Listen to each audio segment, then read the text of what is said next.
Anne of Green Gables. Chapter 38. The Bend in the Road. Marilla went to town the next day and returned in the evening.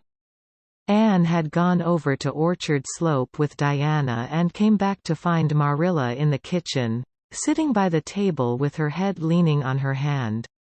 Something in her dejected attitude struck a chill to Anne's heart. She had never seen Marilla sit limply inert like that. "Are you very tired, Marilla?" "Yes. No. I don't know," said Marilla wearily, looking up. "I suppose I am tired, but I haven't thought about it. It's not that." "Did you see the oculist? What did he say?" asked Anne anxiously. "Yes, I saw him. He examined my eyes. He says that if I give up all reading and sewing entirely and any kind of work that strains the eyes, and if I'm careful not to cry, and if I wear the glasses he's given me, he thinks my eyes may not get any worse and my headaches will be cured. But if I don't, he says I'll certainly be stone blind in 6 months. Blind. Anne, just think of it." For a minute Anne, after her first quick exclamation of dismay, was silent. It seemed to her that she could not speak. Then she said bravely, but with a catch in her voice, "Marilla, don't think of it. You know he has given you hope. If you are careful you won't lose your sight altogether, and if his glasses cure your headaches it will be a great thing." "I don't call it much hope," said Marilla bitterly. "What am I to live for if I can't read or sew or do anything like that? I might as well be blind, or dead. And as for crying, I can't help that when I get lonesome. But there, it's no good talking about it. If you'll get me a cup of tea I'll be thankful. I'm about done out. Don't say anything about this to anyone for a spell yet, anyway. I can't bear that folks should come here to question and sympathize and talk about it."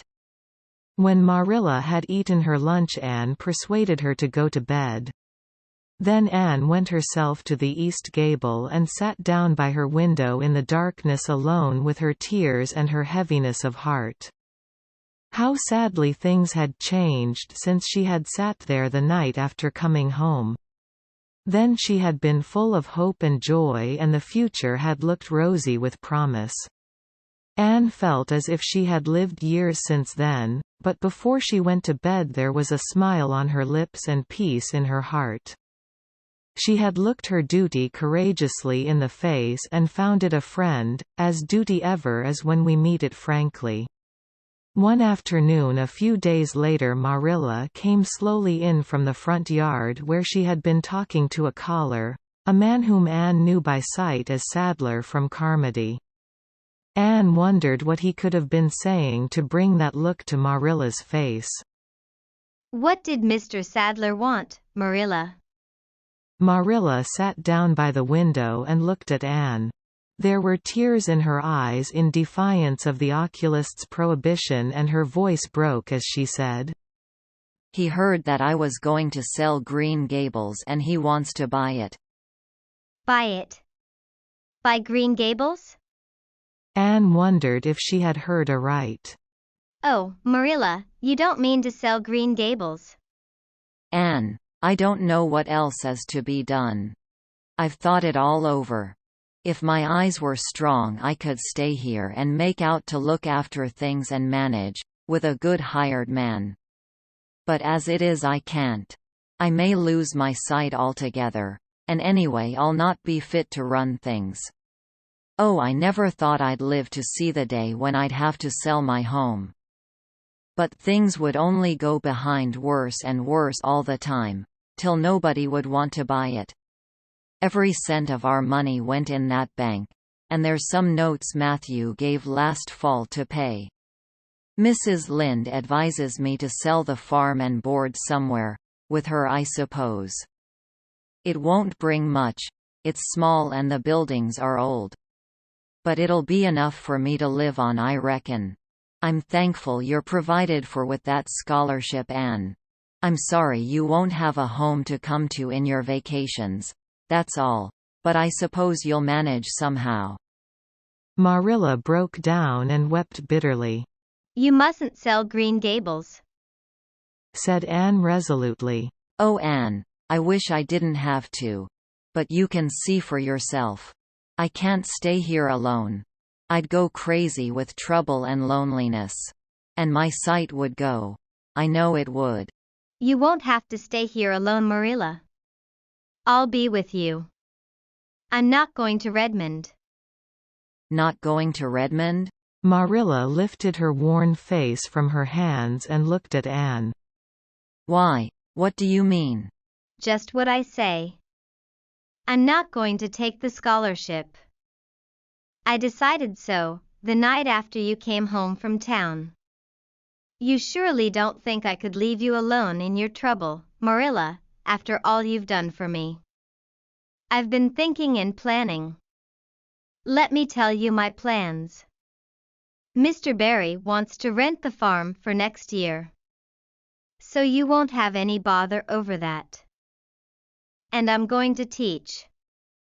I've applied for the school here, but I don't expect to get it, for I understand the trustees have promised it to Gilbert Blythe. But I can have the Carmody School, Mr. Blair told me so last night at the store. Of course that won't be quite as nice or convenient as if I had the Avonlea School. But I can board home and drive myself over to Carmody and back, in the warm weather at least. And even in winter I can come home Fridays.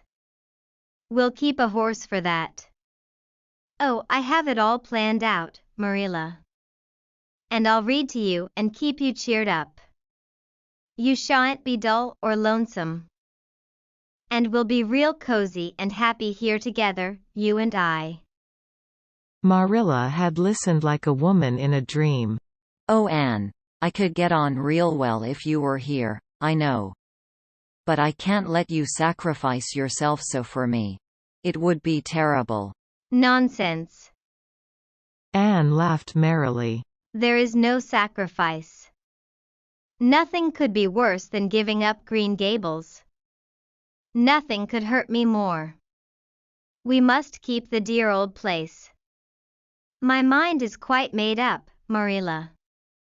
I'm not going to Redmond, and I am going to stay here and teach. Don't you worry about me a bit."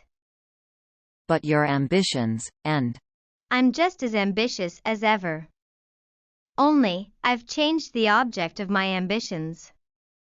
I'm going to be a good teacher, and I'm going to save your eyesight. Besides, I mean to study at home here and take a little college course all by myself.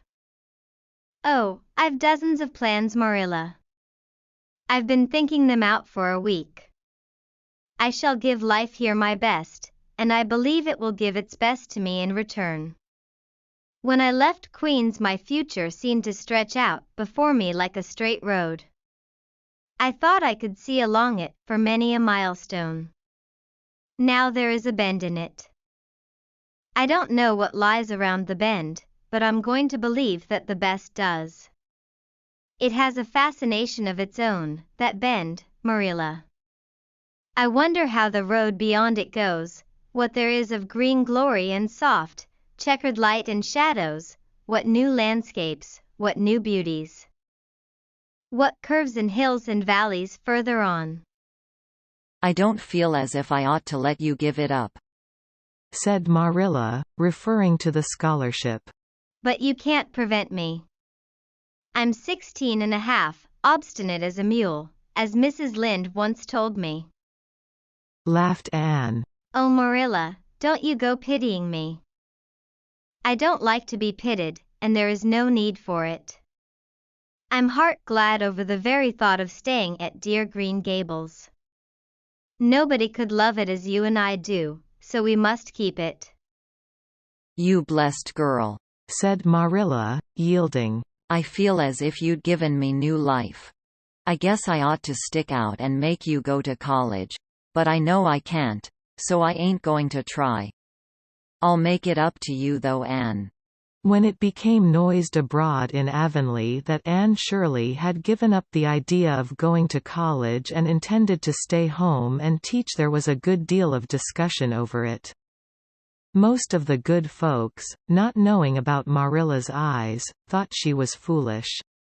Mrs. Allen did not. She told Anne so in approving words that brought tears of pleasure to the girl's eyes. Neither did good Mrs. Lynde. She came up one evening and found Anne and Marilla sitting at the front door in the warm, scented summer dusk. They liked to sit there when the twilight came down and the white moths flew about in the garden and the odor of mint filled the dewy air. Mrs. Rachel deposited her substantial person upon the stone bench by the door, behind which grew a row of tall pink and yellow hollyhocks. With a long breath of mingled weariness and relief, "I declare I'm getting glad to sit down. I've been on my feet all day, and 200 pounds is a good bit for 2 feet to carry round. It's a great blessing not to be fat, Marilla. I hope you appreciate it. Well, Anne, I hear you've given up your notion of going to college. I was real glad to hear it. You've got as much education now as a woman can be comfortable with. I don't believe in girls going to college with the men and cramming their heads full of Latin and Greek and all that nonsense." "But I'm going to study Latin and Greek just the same, Mrs. Lynde," said Anne, laughing. "I'm going to take my arts course right here at Green Gables, and study everything that I would at college."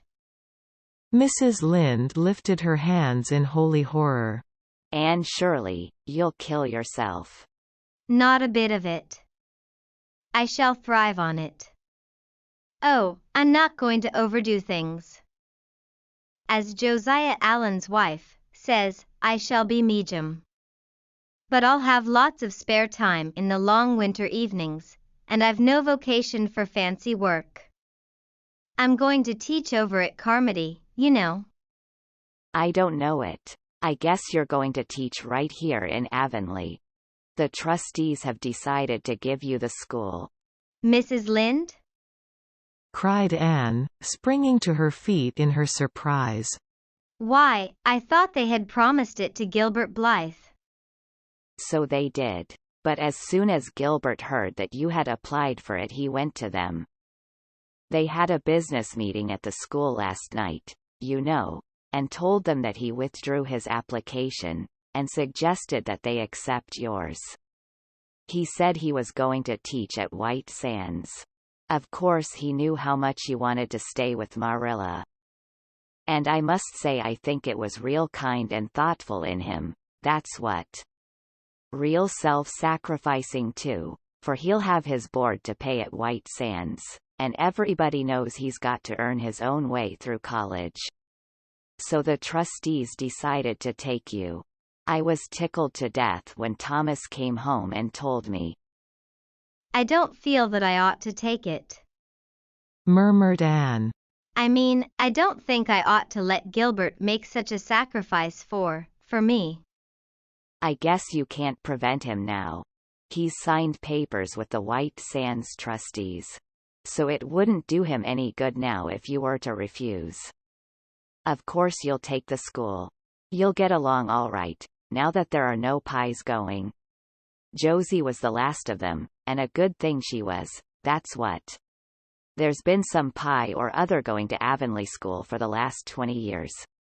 And I guess their mission in life was to keep school teachers reminded that Earth isn't their home.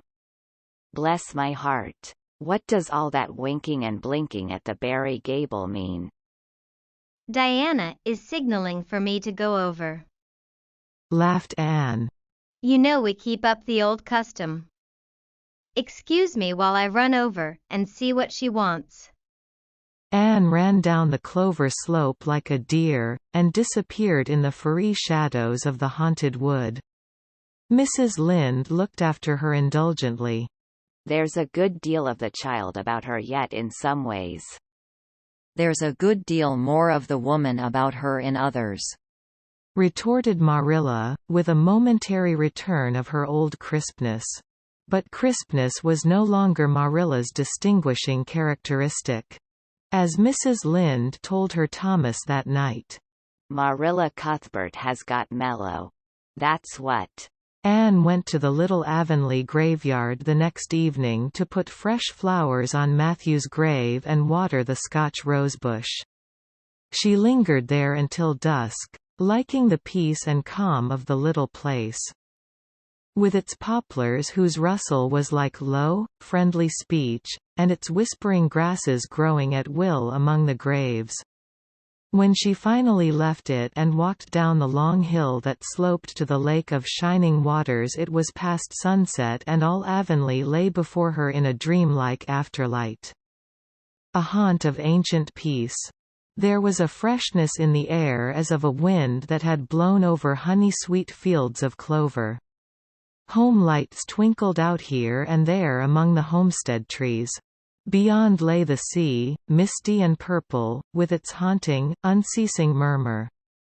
The west was a glory of soft mingled hues, and the pond reflected them all in still softer shadings. The beauty of it all thrilled Anne's heart, and she gratefully opened the gates of her soul to it. "Dear old world," she murmured. "You are very lovely, and I am glad to be alive in you."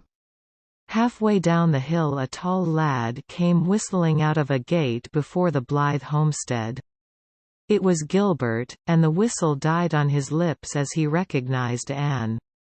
He lifted his cap courteously, but he would have passed on in silence, if Anne had not stopped and held out her hand. "Gilbert," she said, with scarlet cheeks. "I want to thank you for giving up the school for me. It was very good of you, and I want you to know that I appreciate it." Gilbert took the offered hand eagerly. "It wasn't particularly good of me at all, Anne. I was pleased to be able to do you some small service. Are we going to be friends after this? Have you really forgiven me my old fault?" Anne laughed and tried unsuccessfully to withdraw her hand. "I forgave you that day by the pond landing, although I didn't know it. What a stubborn little goose I was. I may as well make a complete confession, I've been sorry ever since." "We are going to be the best of friends," said Gilbert, jubilantly. "We were born to be good friends, Anne. You've thwarted destiny enough. I know we can help each other in many ways. You are going to keep up your studies, aren't you? So am I. Come, I'm going to walk home with you." Marilla looked curiously at Anne when the latter entered the kitchen. "Who was that came up the lane with you, Anne?" "Gilbert Blythe," answered Anne, vexed to find herself blushing. "I met him on Barry's Hill." "I didn't think you and Gilbert Blythe were such good friends that you'd stand for half an hour at the gate talking to him," said Marilla with a dry smile. "We haven't been, we've been good enemies. But we have decided that it will be much more sensible to be good friends in the future." "Were we really there half an hour?" "It seemed just a few minutes. But, you see, we have 5 years lost conversations to catch up with, Marilla." Anne sat long at her window that night, companioned by a glad content. The wind purred softly in the cherry boughs, and the mint breaths came up to her. The stars twinkled over the pointed firs in the hollow, and Diana's light gleamed through the old gap. Anne's horizons had closed in since the night she had sat there after coming home from Queen's, but if the path set before her feet was to be narrow, she knew that flowers of quiet happiness would bloom along it. The joy of sincere work and worthy aspiration and congenial friendship were to be hers. Nothing could rob her of her birthright of fancy or her ideal world of dreams. And there was always the bend in the road. "God's in his heaven, all's right with the world," whispered Anne softly. End of the last chapter of Anne of Green Gables.